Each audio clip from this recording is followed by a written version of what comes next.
So, welcome to the next session, which is actually an interaction with one of our young, dynamic ministers who's got both money and finance in his blood. His father was a treasurer of BJP and also minister in the Vajpayee government. He has 329,000 followers on his Twitter account. Is that correct? Somewhat? He's probably, by the old style of politics, he's probably overqualified. You know, CA exam is one they say is a tough one to clear. He stood third across India. I'm sorry, corrected, second. So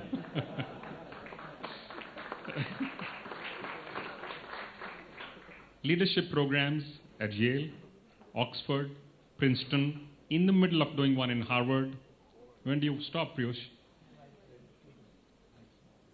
So he could easily also have been a creative head of an ad agency.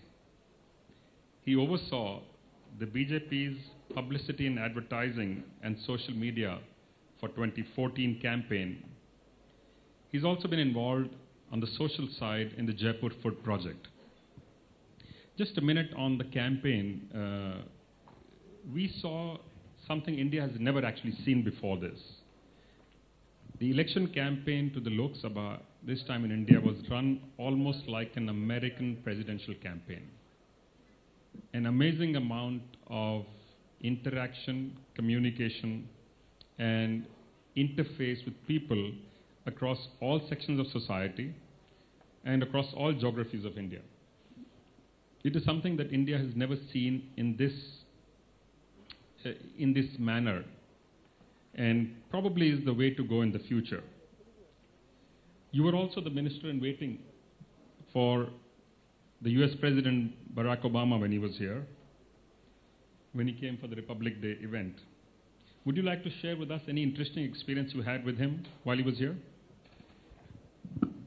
I have, by and large, refrained from speaking about that particular period because a lot of things may have been classified, may not have been open for public information. But I'll share one very small anecdote. It happened at Rajpath, at the Rajghat, when we were taking off our shoes to enter Rajghat, and I just casually mentioned to him about his 2004 speech at the National Democratic Convention. Something which actually opened the world's eyes towards who Barack Obama really was. Though he was not the presidential candidate, John Kerry was. He was only speaking in support of John Kerry. But to my mind, it was such a powerful exposition, such a outstanding speech that he gave that day, that he almost launched his presidential campaign on that day. So I happened to mention to him that I thought that was truly the defining moment of his own political career. And I was very pleasantly surprised when he retorted about the oratorial skills of both former Prime Minister Atal Bihari Vajpayee and our current Prime Minister, Mr. Modi. He very reverently, in fact, spoke about Atalji and said that we often used to hear him, even when we could not understand the language, to get a sense of the oratorial style and delivery, and that he was a big fan of Prime Minister Modi's oratorial skills and his people connect. So I thought that was a very interesting thing, that even sitting in the US, where India very often would never matter to them, a thing like Mr. Vajpayee's oratory, Mr. Modi's connect with the people was something that they have been studying in the US. Because apart from that, there were a lot of very minor, but very, very enjoyable interactions. So your parents were both very successful political leaders, Ved Prakash ji and Chandrakanta Goyal ji. Growing up, what kind of learning did you have on politics from them, or was there learning at home? And now that you are in active politics, are your children showing any interest at all? Well, it was a great learning because both Mummy and Papa were both active. But the bigger learning came because my home in Mumbai was like a dharamshala of the RSS Parivar. And all our senior leaders, both of the BJP and of many other sister organizations of the RSS, would stay with us whenever they visited Mumbai. I think the greater learning was in the interactions with Mr. Vajpayee, literally ever since I was born, Advani ji, Nanaji Deshmukh.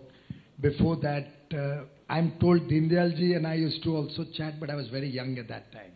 I don't personally have any recollections of that. So those were really the early years of being groomed up. I've been in public life myself for about 28 years now. And I came into national politics even in 89 and 91. Took a little bit of a sabbatical when the NDA was in power, so that lest anybody misunderstand my father being there and my being in Delhi. But since 2004, I've been back in Delhi politics. The children, actually, Arnab and I have a big fight going on this issue. My son used to hate politics, hate and how, like every decent young child does very often. And somewhere in the 9th standard, his teacher said you must read the newspaper to improve your English. And reading a newspaper can be quite boring, so he started watching television. And for children, Arnab is the most attractive person to watch. I'm sorry, you have some other partner here? Okay. And ever since he started watching the News Hour and Arnab, he became so passionately involved in politics that in his undergraduate school where he's studying, he fought his first election in the first week after joining college. He's been winning all 3 years, and he's currently the elected vice president of the Students' Council. The first time that a foreign passport holder has ever become president or vice president of that university. And in fact, that was a big connect with President Obama. And I think on 4 or 5 occasions that subject came up during his visit here. So you've been a successful business person. You've run a successful business in financial services and investment banking. How have you managed this switch or the balance when you were doing both at one time? I've seen my father do the same thing. He used to do a job. For 30 years he worked in a job, but took whatever extra time he had outside the job working for the Jan Sangh and then the Bharatiya Janata Party. I think there's no contradiction. You can very comfortably balance your business or professional life and continue to engage with society, engage with politics. We've seen very eminent lawyers do that, Arun Jaitley, Mr. Chidambaram in some sorts before that. But I think it's not something which is impossible as long as you're able to ensure that you don't do injustice to any one or the other. So when I ran industry, and by the way, we used to do forgings. We even tried to supply to Hero, but never got through, you know. But whether it was running the industry or investment banking, one big advantage was that being engaged with the real world, you're able to fulfill your duties in the political arena much better. So I personally feel this opportunity to work in government is strengthened because of my 30-year engagement with industry or with investment banking. It helps me to understand the angst that all of you are going through and possibly also help to get some solutions out. So I'm very clear that each one of you here can engage with public life in whatever form you like while you continue to do your professional activities. They say it's always better to have high expectations, high aspirations, moderate expectations, and little needs for happiness. In a democracy like India, especially with such a large number of young people, we now have high expectations and also low tolerance at the same time. This government came in with the majority not seen in the last 30 years. It completely swept the Lok Sabha. And there has been, as people said for a while now, a honeymoon period. Now it's kind of settling down into regular marriage. We hear the grumblings, some inside and some outside and public as well. What do you think are the possibilities at this stage to match delivery with what the expectation was before the government came in? Well, at the outset, I must thank all the people here, you and everybody else, for the support we got in the 2014 election, which came on the back of certainly the people's aspirations for a better life, for the Achhe Din, and which also was compounded with the promises that we made and the expectations that we assured the people of the country. So we have no regret in what we said, what we have promised the people. In fact, I'll just share with you my own personal experience when we were making the manifesto of the party. I remember about a year and a half or 2 years ago, much before the Lok Sabha elections, on one issue when I was in Gandhinagar and we were discussing a certain point, I spontaneously suggested to then Chief Minister Modi that we should put this into our manifesto, some particular issue, I don't recollect exactly. And he said, no, till we study it in great detail, we cannot put it into the manifesto. Anything we write in the manifesto has to be a deliverable we can perform, we can actually deliver to the people. And he recounted his own experience. He said in the Gujarat elections, last elections, they had put in a particular road link in the manifesto, which he said is now 1 year and I have not been able to start. And he was extremely worried about that. Just the fact that a road link that was in his manifesto hadn't taken off for 12 months was bothering then Chief Minister Modi. So even when we made the manifesto of 2014, he was extremely conscious that what we write should be something we can meet the people's expectations. Personally, if you ask me, I believe there's nothing wrong in not only having high aspirations, but also having high expectations. It keeps all of us on our toes.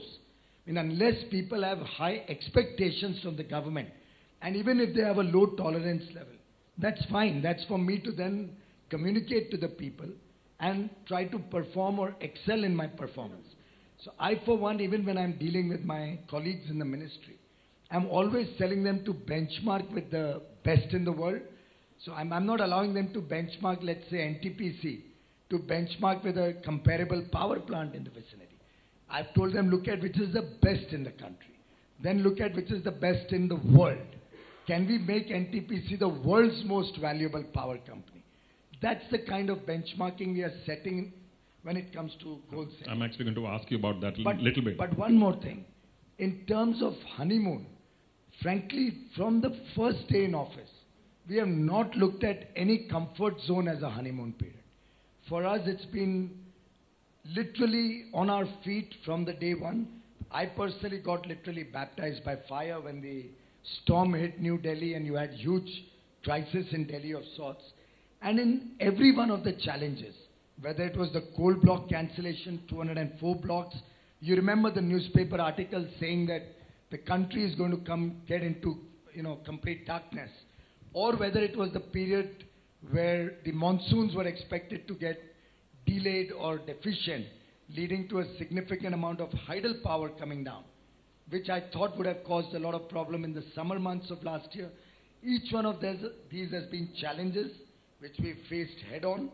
I believe we've never looked at any period, whether it was 1 day, 100 days or 1,000 days as a honeymoon period. We've been on the job and we believe we'll have to perform every single day of this 5 years. So I want to talk about that a little bit, a little later, about the numbers and the plans that you have put out in public. But just before that, this morning Minister Nitin Gadkari was here and he made an interesting comment. He said there is no shortage of money. There is no shortage of funding for any of the projects that we have planned. And he demonstrated how he believes we can raise as much money as is required for all the well-designed projects. So why is there a feeling that the government now seems to be going after specific entities, and I'm talking of now MAT with FIIs and FPIs, etc. Why is there this feeling, and it's become pretty common, there's been a lot of debate on this now going on actively for some time. Is this a revenue issue or what's going on?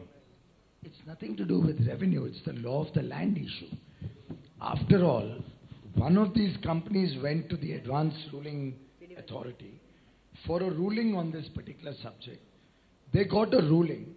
Based on that ruling, the Income Tax Department has to act. They have no choice in the matter. And any inaction on their part would be considered probably illegal, or they could be hauled up by the CBI or the CVC for not having acted on a particular decision taken by the advanced ruling mechanism. Now that's a mechanism that has been widely welcomed by all people. They have in fact been asking it to be made mandatory, or any ruling of the advanced ruling mechanism to be made compulsory on the department. Now it will be very unfair to expect that if it suits me, it should be mandatory. If it goes against me, the government should intervene and stop it. I think that is a very uncharitable view of the situation. If a mechanism is there, it has to be honored and respected.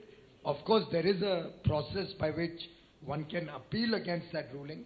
And if the decision comes in the favor of the assessees who are affected by that, the government will of course respect that.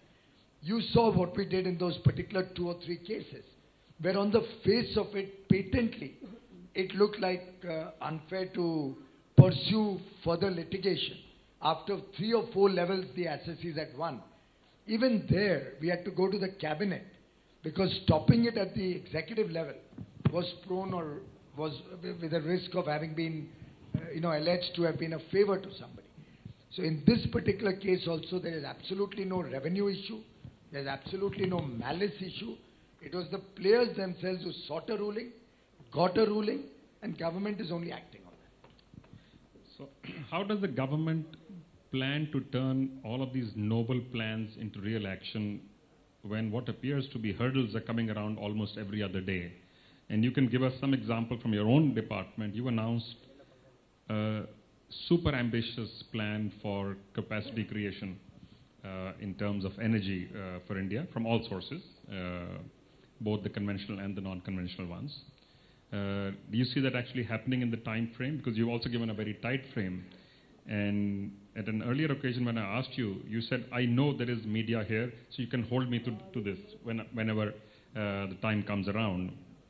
Give us a few examples of what you are doing, and also other parts of government, when we can hope to see some implementation of these wonderfully grand plans. And I'm saying wonderful because this is what all of us want in India. See, whenever I've made any commitment, I've usually backed it up with a transparent mechanism and with timelines. I remember on 22nd December when I was debating the coal mines bill in the Lok Sabha the first time around, when it didn't get cleared, and then we had a second round in April, in March, April. The first time around, the leader from the other side, one of the senior leaders who was an erstwhile minister holding my portfolio, had actually questioned the timelines that I had set out in the public domain. He said this minister is talking of Coal India production going to 1 billion tons by 2020, which means he'll have to grow by 8% next year. Is it even possible? He's talking through his hat. He had alleged that I'm putting auction timelines. I had already announced the coal auctions, coal block auctions. He said governments have never succeeded. Why is he putting such timelines? And like that, 4 or 5 issues he had criticized me. And then at the end he had said, I'd suggest to my friend Piyush Goyal that he should undercommit and over-deliver. And when I was replying to the debate, no, which is an absolutely wrong policy as far as I'm concerned. I believe unless I overpromise, I will not be able to move my whole system to try and at least achieve that. And I'll give you an example of that too in a minute. When I replied in March to the coal mines bill a second time, I actually started picking up the thread from there, because coal production in India has been up 8.3% in the first 10 months of this government, which is a record after 23 years. In fact, Coal India, which we all thought as a laggard, had added 30 million tons production from 2010 to 14 in 4 years. In the last 10 months, we've added 32 million tons. The growth of 10 months has been equivalent to the growth of 4 years before that. Again, a record of more than two decades or 23 years. Now, I can recount this on several scores. Transmission lines. Haven't you all heard that all lines are getting delayed? For the first time, all lines are ahead of schedule. And we've added 22,700 circuit kilometers in the last 12 months, which is a record in the history of India. In terms of power generating capacity, you all heard of plants getting stalled for one reason or the other. In the last 12 months, 22,500 megawatt of installed capacity has increased in the thermal and hydel side, which is a record in the history of India. In terms of electricity generation, not only did we cross 1 trillion units, but we grew by 8.5% or so, which is the highest growth in the history of India. I can keep recounting as many statistics as you want. So it's not as if it's not possible to do. But I'll tell you why I believe the expectation and the aspiration has to be big. When I became minister, this June became in May, right? End of June or first week of July, I was reviewing the Coal India targets. Now, Coal India was, the target is set when the plan was made 3 years back, was to do 482 million last year, that is 13-14, and was to do 482 and 507 last year. Growth was to be 25 million tons. Instead of 482, they had actually done only 462. So there was a 20 million ton shortfall in the previous year before I became minister. So instead of doing a 25 million ton increase, now technically I have to go from 462 to 507. That's an increase of 45 million tons.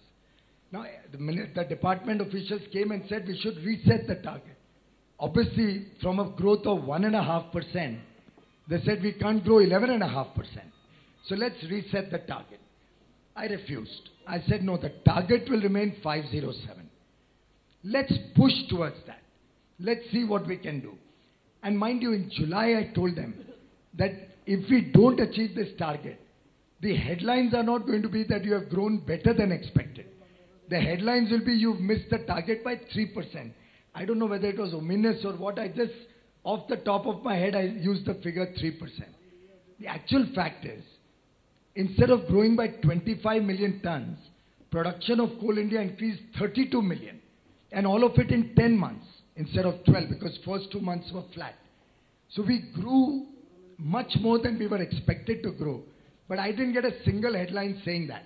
The headline came, we missed target from 507 to 494 that we have achieved. So I don't mind. But if I had reset the target from 462 to add 25 and made it 487, for example, I would never have achieved 494.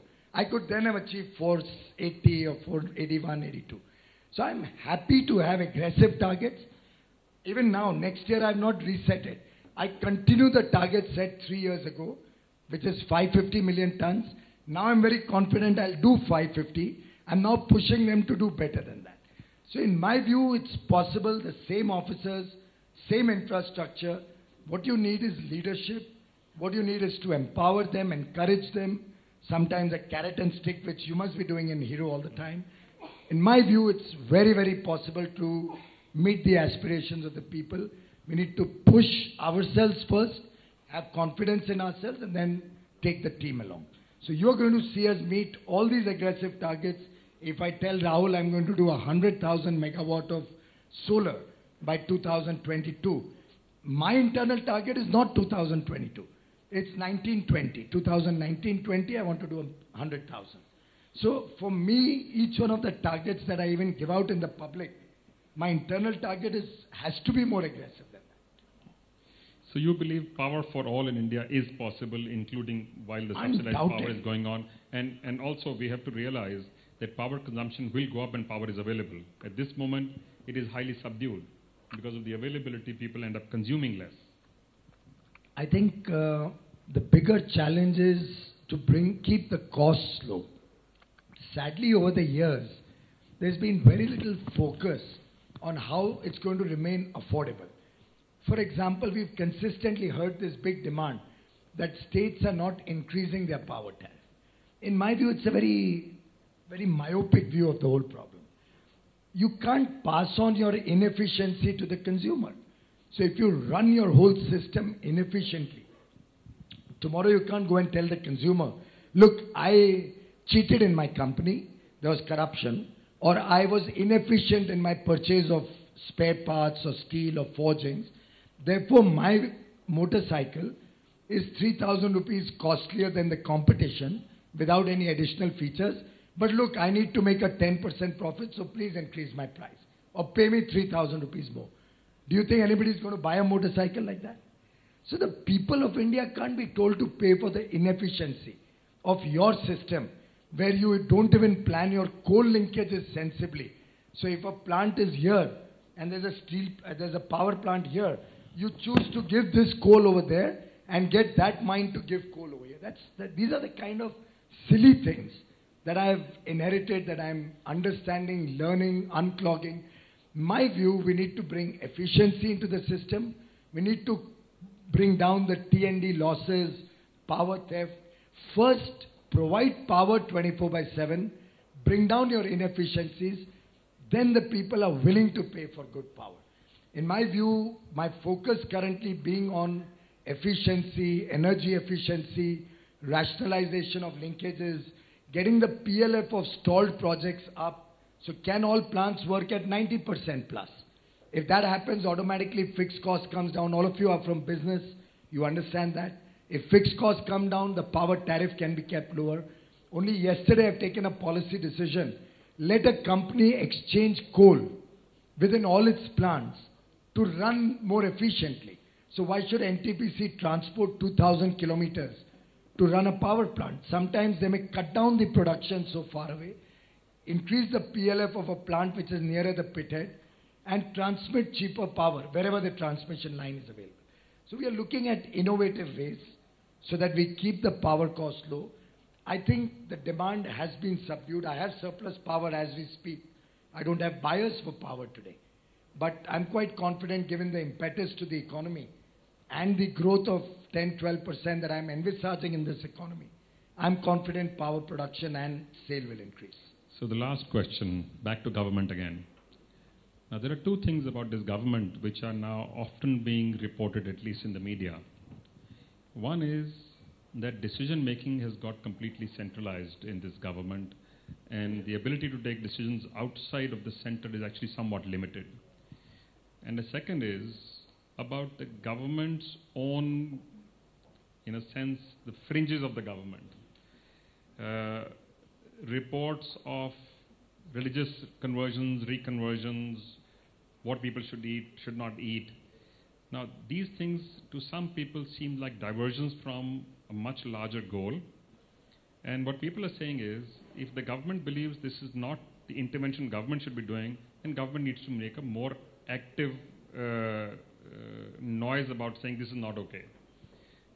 If it is not saying so, either the government accepts this, believes that is the way it should be, or is not able to say so. So these are two things which continue to come up as hurdles. And I want to add one more dimension. The third is the government's ability to pass, in politics now, get things passed through both houses of parliament. Where you have a brute majority, it's really no issue. Whatever comes up will pass. But in the Rajya Sabha, it kind of seems to become almost a dead wall.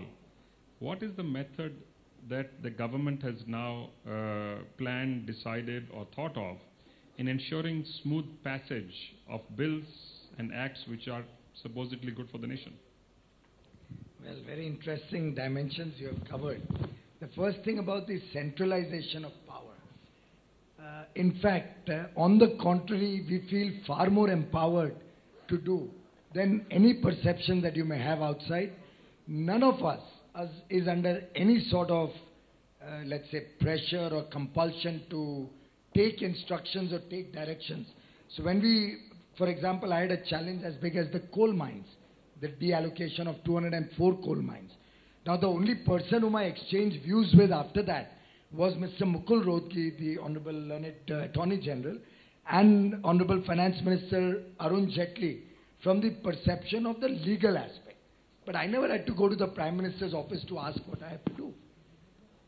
other than the fact that Prime Minister's one direction was very clear, transparency and honesty has to be your hallmark, and whatever revenue comes in, give it to the states, the eastern coal-bearing states. Other than these two directions, and I see nothing wrong if he gave me these two directions, I think they were in the interest of India. Other than that, it's my duty to make the law, discuss and negotiate through the various suggestions that come in, finalize it. To my mind, if at all I've got any interactions with the Prime Minister, there have always been learning experiences. I'll give you another small example. I was exchanging views on something related to the coal mines, and just a few days before that we had launched the LED program, the Massive Energy Conservation Program. And Prime Minister just asked me how many people have registered in Delhi. There's somewhere in end of January, early February. I didn't have the figure off the cuff. And I said, I'll get back to you, I'll check and I'll get back to you. And he said, Piyush, काम ऐसे नहीं होता है जब तक आप closely monitor नहीं करो और लोगों को accountable नहीं करो, ये काम होगा नहीं. Now it's a principle we all know, even I have learnt it and we're all familiar with it. But I didn't, for that, I mean maybe at that moment it was a real jolt to me that I've probably got too many things on my dashboard and I'm not really on top of it. So ever since then I've now identified, prioritized my issues. I get a mobile phone message every day, what the Coal India production is, what the number of rakes are which have got loaded. I can tell you yesterday's figures right now as we speak. So these are the kind of nuggets that come out of him. In a cabinet meeting I said transmission cost on solar is stressing me out. It's becoming difficult to make it viable. And spontaneously he said, why don't you look at wind and solar hybrids? So it's probably something that comes naturally to him to come up with a little bit off the beat, off the track, off the routine suggestion, which then helps us to think a little out of the box. Other than that, to date, I have never had to go to him for instructions. Do I do this? Do I do that? I have not got a call from them, hey, come and report to us what is happening. In fact, the reporting is all done at the secretary level. Secretaries give their reports at periodic intervals. For us, it's a completely empowered situation. Perception is because he's a very decisive and strong leader. Now, whenever in my own ministry, if you ask anybody, they could jolly well allege that, hey, this guy interferes in too many things. But then wherever I have a mind of my own, wherever I think I can add any value, I believe it's my duty to share that with my colleagues. Right? I think Pavanji would be probably blamed for a similar thing in his company for getting into too many things. So it's something which any decisive leader is going to face, this kind of an allegation.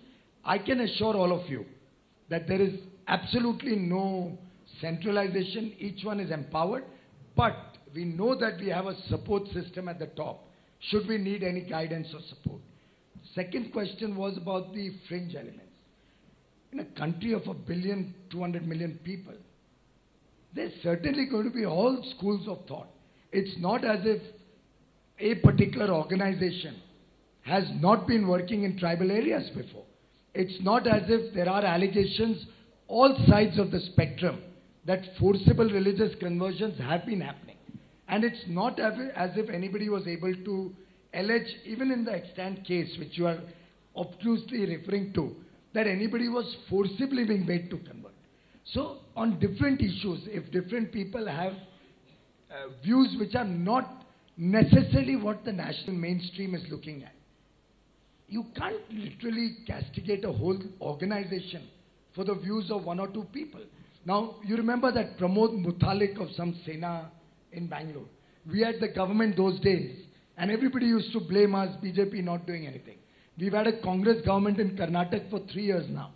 What have they done about it? Have you heard about that so-called Sena anytime? Have you heard about the activities? Now, these are things which tend to get politicized.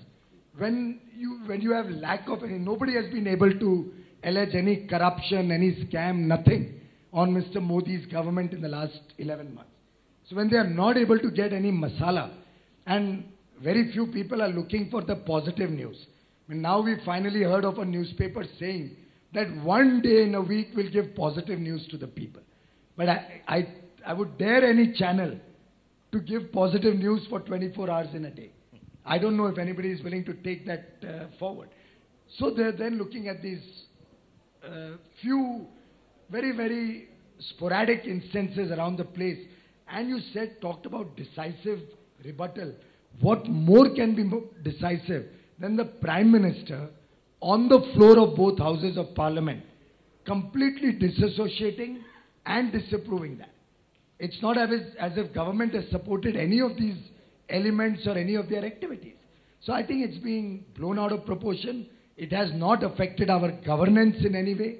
And lastly, you talked about that beef ban, right? You're trying to be very politically correct, but I'll take it head on. The fact is that 22 of the 28 states in India already have that. Point one.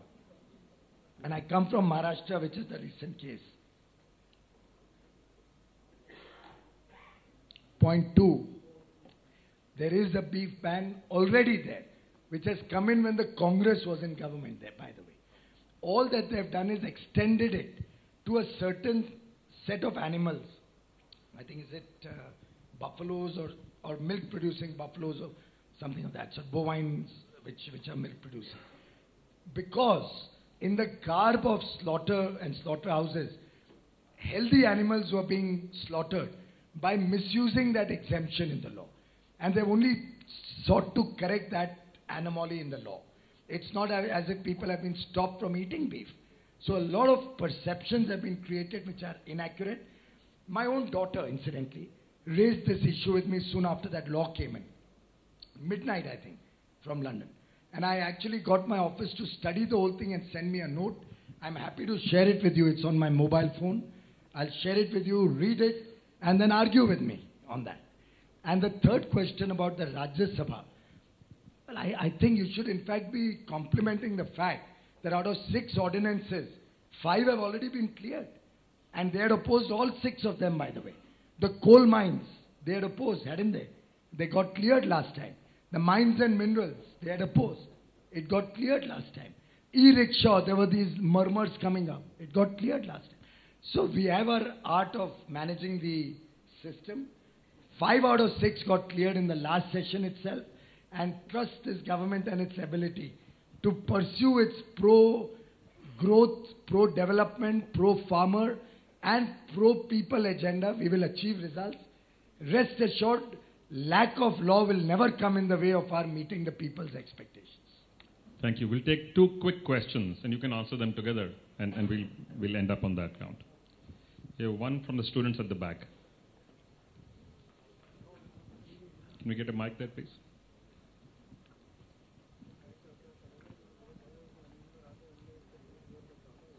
We also have students here. Great. Sir, I'm a BCom honors student in BM Munjal University. Sir, you talk about how CIL's production was encouraged, reviewed by you all through these past 10 months. And you talk about the increase in CIL's production over these 10 months. Do you think you as a minister should be saddled with the need to micromanage an entity as grossly inefficient as CIL? And don't you think that GOI needs to follow Arun Shouryji's dictum? The sector that performs best in India is that which is least controlled by the government.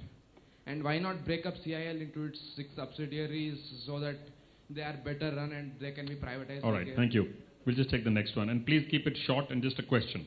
Please make sure there's a question mark at the end of the sentence. Okay. Sir, you were talking about the efficiency of the power plant, and you also told that 2,000 megawatt has been commissioned. That's a green new project.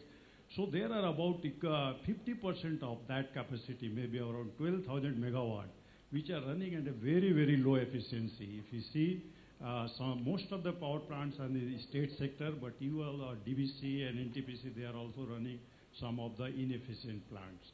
So at those plants, really you can improve. Can we get to the question, please? Yeah, you can improve a grade, so maybe around 15-20% efficiency improvement you go to. So what is the action plan of that, renovation and modernizations? Thank you. Both questions seem to relate on coal. So it shows the anxiety that the world and the people of India and all of you have on coal, which is exactly the reason I need to micromanage, at least in the initial period, till I set things right. So in fact, I'm going to be there again 3rd and 4th of May, having another review meeting, which I have once a quarter, to assess And it is because of that, precisely in the short run, that we've been able to have this record growth in CIL. Now look at this. This is my message at 11:51 today morning. Right? What does it give me? Gives me the production report of yesterday, 21st. Just 4 items. Yesterday's production was 1.393 million tons. Total target till yesterday was 28.649. Now bear in mind, this is a target set 3 years ago, not a target that I have set. A 3-year-old target I am trying to meet, despite what I had inherited being far behind target. My actual production is 28.619. The only shortfall is 30,000 tons. 30,000 only. The growth is 9.1% in the first 21 days. There has been no time in the history of India that in April, coal production has increased by 9%. Forget 9 may not have increased by 5% also. And the number of rakes, because that's a limiting factor, the railway rakes, is 217. It used to be 160, 170 last year same time. And when I became minister in June, it was about 180. Now that's the reason I have to micromanage in the short run, to empower my people, to encourage them to perform better, knowing full well that there is somebody monitoring it, and to support and handhold them should they face any difficulty. Now after 1 year, if I take a review, फिर मैं गाली गलौज करूं, criticize करूं, उसका क्या लाभ है? And I can assure you, each one of the successful business persons here, like they used to say in the Marwadis, that Padta system and all, literally on a daily basis, will have 4, 5, maybe 10, maybe 16 certain elements which are the restraint on their growth, on their profitability, which they must be monitoring, some cases monthly, daily, weekly, whatever. So this is a phenomena one will have to do for critical elements. My transmission projects, the private sector coal miners who've come in, hand-holding them to ramp up quickly. Certain things demonstrates to the world and the investors and the people that we mean serious business. And bear in mind that CIL as one entity is able to perform better as one entity with subsidiaries, because now I can exchange the linkages within those companies and save 6,000 crores every year. And that will be saving not for CIL, for the consumers. The people of India will have to pay 6,000 crore less for the power, for the fuel which goes into the power tariff by reallocating the linkages, which have been stupidly done in the past. Now, if I was to merge all of these into one company, then it becomes very unwieldy. If I was to so-called restructure it by splitting it into 8 companies, then I can't rationalize the linkages, like today I have the ability to do. If I have a poorly performing subsidiary, I can send a good officer from one to the other to push up the performance there. So remember, restructuring doesn't mean breaking up. That can be one of the big 4 advice. An E&Y or a Deloitte or a McKinsey, with their limited understanding of the Indian operational difficulties, may suggest that. But for me, restructuring is better profitability. It is better welfare of the employees of the company. It is better service to the power plants, more power to the people of India at affordable prices. To me, that is restructuring and reform, not necessarily what the Western world or Harvard Business School decides to teach us. And sir, as regards your issue, I'm glad you flagged off. One of the first decisions as a minister, probably in the first week as a minister I took, was to permit every inefficient plant, which is more than 25 years old, public or private sector, to scrap that plant, to bring a new plant in its place. It should necessarily be a ultra supercritical, efficient and less polluting plant.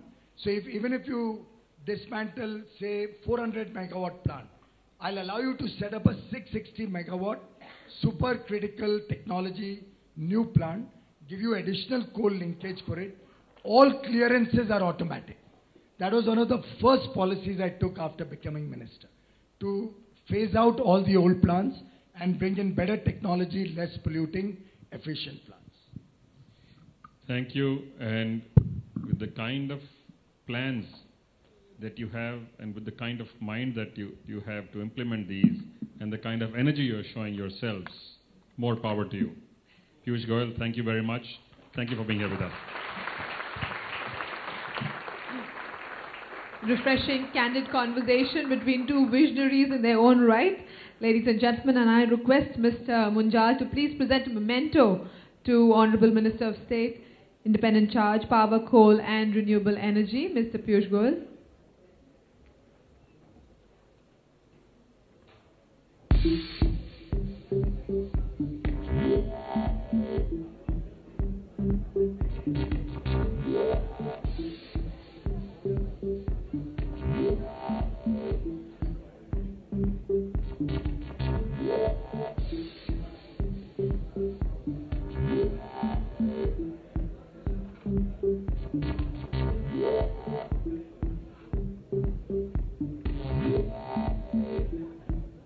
Lovely candid conversation between two leaders.